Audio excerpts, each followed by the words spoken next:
And because of this law, a whole lot of families won't be driven into bankruptcy by a serious illness, because the Affordable Care Act prevents your insurer from placing dollar limits on the coverage they provide.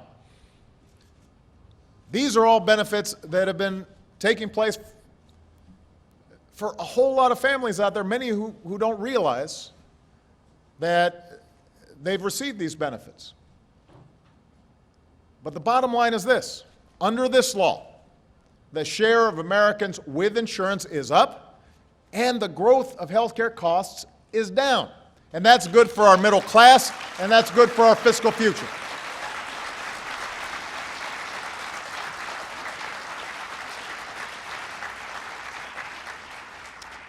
Now, that doesn't mean that all the problems in healthcare have been solved forever.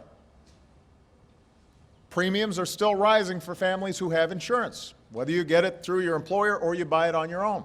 That's been true every year for decades. But so far, those premiums have risen more slowly since the Affordable Care Act passed than at any time in the past 50 years.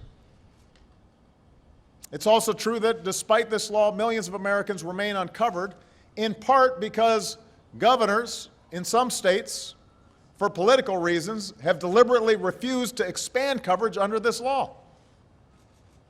But we're going to work on them, and we'll work to get more Americans covered with each passing year.